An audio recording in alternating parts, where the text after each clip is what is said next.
Hey guys. So page 101, The Witches. Um, so the little boy, who's this greedy little boy, Bruno, is up there, and according to the Grand High Witch, he's about to be turned into a mouse because he ate a chocolate the day before from the Grand High Witch. So let's see what happens. Bruno was looking a bit bewildered, but he allowed himself to be led up to the platform where he stood with the Grand High Witch and said, "Okay, where are my 6 chocolate bars?" Oops, I forgot to set my alarm.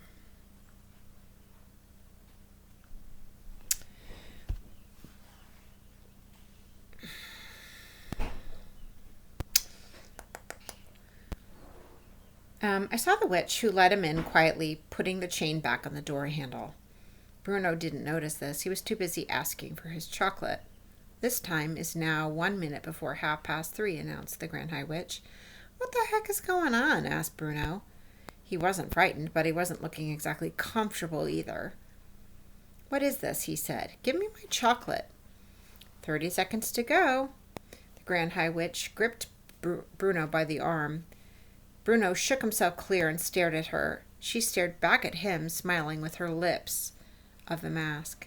Every witch in the audience was staring at Bruno.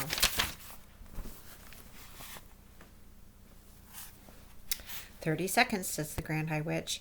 "Give me the chocolate," said Bruno, becoming suddenly suspicious. "Give me the chocolate and let me out of here." 15 seconds, cried the Grand High Witch. "Will one of you crazy punks kindly tell me what this is all about?" said Bruno. 10 seconds, cried the Grand Witch. 9, 8, 7, 6, 5, 4, 3, 2, 1, 0. We have ignition. I could have sworn I heard an alarm clock ringing. I saw Bruno jump. He jumped as though someone had stuck a hat pin deep into his bottom, and he yelled, "Ow!" He jumped so high that he landed on a small table up there on the stage, and he started hopping about on the top of the table, waving his arms, yelling his head off. Then suddenly he became silent. His whole body stiffened. "The alarm has gone off," shrieked the Grand High Witch. "The mouse maker is beginning to work." She started hopping about on the platform and clapping her gloved hands together, and then shouted, "This smelly brat, this smelly scum, this horrid little louse will very, very soon become a lovely little mouse." Bruno was getting smaller by the second. I could actually see him shrinking. Now his clothes seemed to be disappearing, and brown fur was growing all over his body. Suddenly he had a tail, and then he had whiskers. Now he had 4 feet. It was all happening so quickly. It was a matter of seconds only, and all at once he wasn't there anymore. A small brown mouse was running around the tabletop. "Bravo!" shouted the audience. "She's done it. It works. It's fantastic. It's colossal. It's the greatest yet. You are a miracle, O Brainy One." They were all standing up and clapping and cheering. The Grand High Witch produced a mousetrap from the fold of her dress and started to set it. So here's a picture.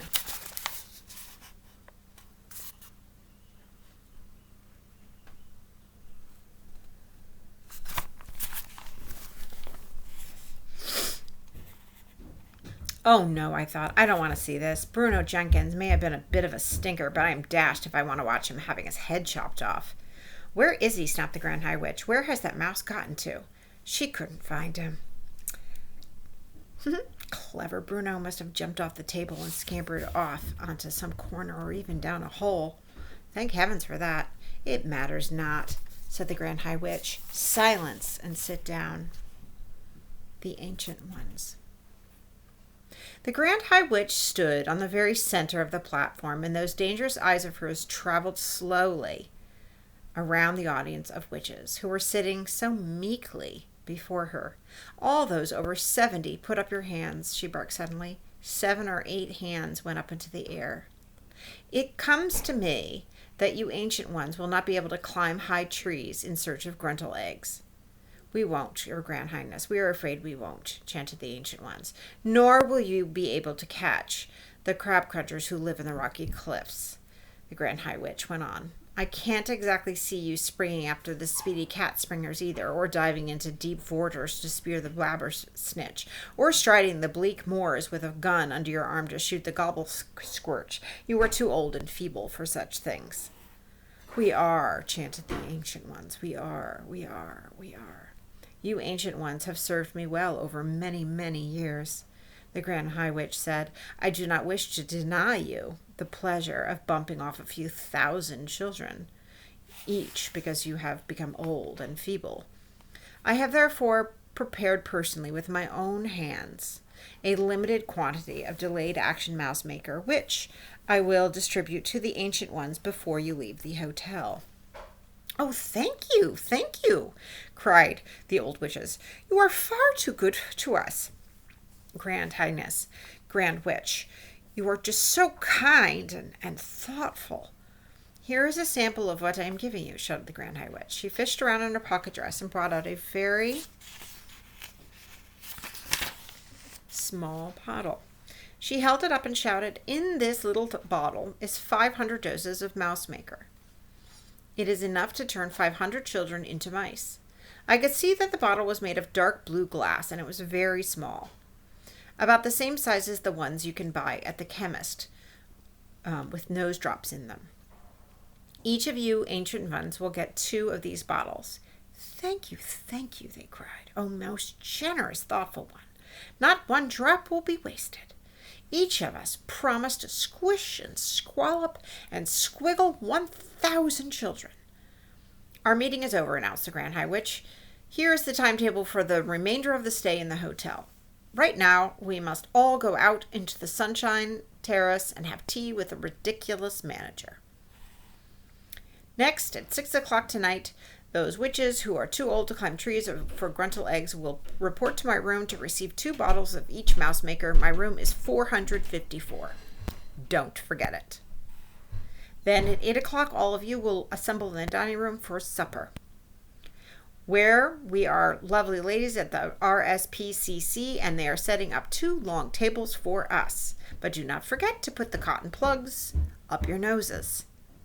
That dining room will be full of filthy little children. And without those nose plugs, the stink will be unbearable. Remember to behave normally at all times. Is everything clear? Are there any questions? I have one question, Your Grand Highness, said a voice in the audience. What happens if one of the chocolates we are giving away in our shops gets eaten by a grown-up? That's just too bad for the grown-up, replied the Grand High Witch. This meeting is over. Out you go. The witches stood and began gathering their things together. I was watching them through the crack and hoping to heaven that they would hurry out and leave as fast as they could. Wait, shrieking, said one of the witches in the back row. Hold everything. Her shrieking voice echoed through the ballroom like a trumpet. All the witches suddenly stopped and turned and looked toward the speaker. She was one of the taller witches, and I could see her standing there with her head tilted back and her nose in the air, and she was sucking in great breaths through her nose. Wait, what is it? Dog droppings. Just then I got a whiff of dog droppings. Surely not. There couldn't be. Yes, there certainly is. It's not strong, but there it is. I mean it. It's here. It's definitely somewhere not too far away from here. What is going on down there? Mildred's got a whiff of dog droppings, Your Highness. Oh, rubbish. She has dog droppings on the brain. There are no children in this room. Oh, hang on, everybody. Don't move. I'm getting it again. It's getting stronger. It's hitting me harder now. Can't the rest of you smell it?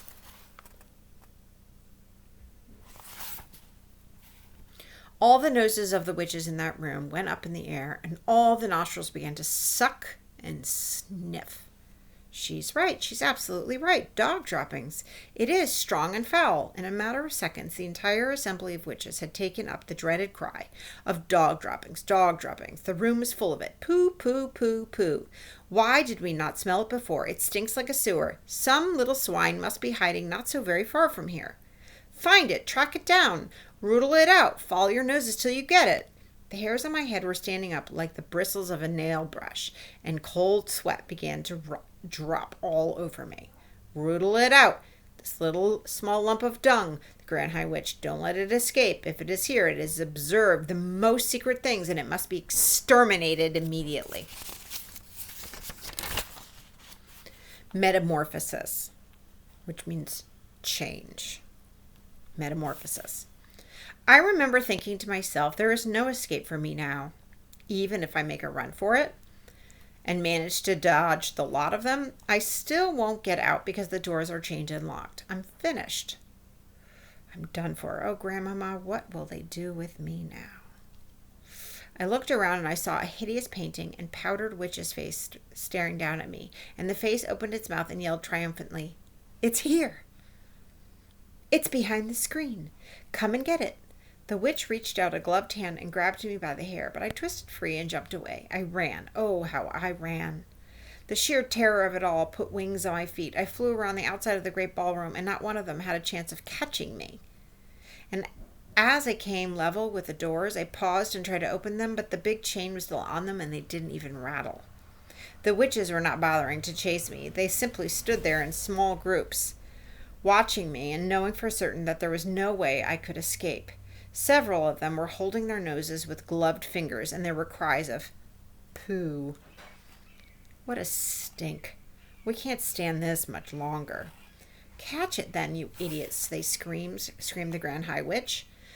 "Spread out in a line across the room and close it in and grab it. Corner this filthy little gumboil and seize it and bring it here to me."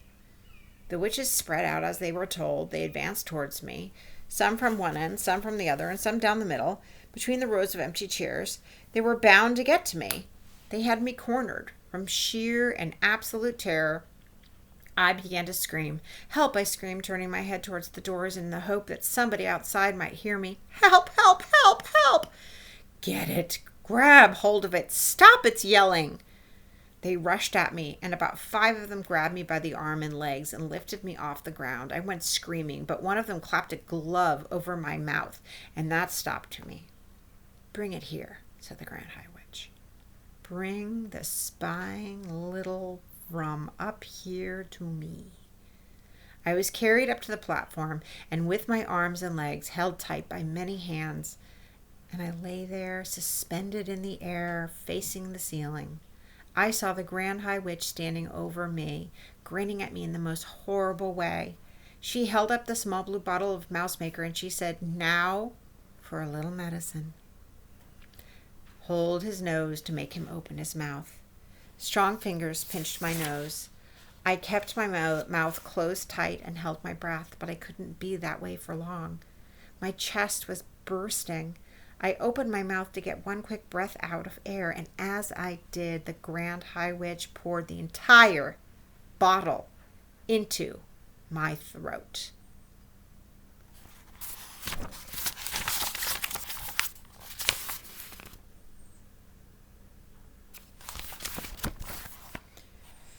Oh, the pain and the fire. It felt as though a kettle of boiling water had been poured into my mouth.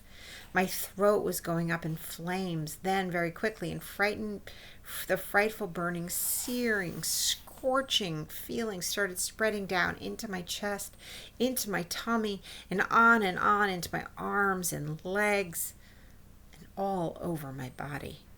I screamed and screamed, but once again the gloved hand was clapped over my lips. The next thing I felt was my skin beginning to tighten. How else can I describe it? It was quite literally a tightening and shrinking of the skin all over my body. And the top of my head to the tips of my fingers to the ends of my toes. I felt as though I was a balloon and somebody was twisting the top of the balloon and twisting, and the balloon was getting smaller and smaller, and the skin was getting tighter and tighter and tighter, and soon it was going to burst. Then the squeezing began. This time I was inside a suit of iron, and somebody was turning a screw. And with each turn of the screw, the iron suit became smaller and smaller and smaller, so that I was squeezed like an orange into a pulpy mess with the juice running out of my sides. After that, there came a fierce, prickling sensation all over my skin and what was left of my skin, as though my tiny needles were forcing their way out through the surface of the skin from the inside, and this, I realize now, was the growing of the mouse fur. Far away in the distance, I heard the voice of the Grand High Witch yelling, 500 doses. This stinking little carbuncle has 500 doses. And the alarm clock has been smashed, and now we are having instantaneous action. I heard clapping and cheering, and I remember thinking, I am not myself any longer. I have gone clear out of my own skin. I noticed that the floor was only an inch from my nose. I noticed also that a pair of little furry front paws resting on the floor. I was able to move those paws. Those paws were mine. At that moment, I realized that I was not a little boy any longer. I was a mouse. Now for the mouse trap, I heard the Grand High Witch yelling. I've got it here, and here's a piece of cheese. Well, I wasn't going to wait around for that. I was off the platform like a streak of lightning. I was astonished at my... Oh. Here's the picture.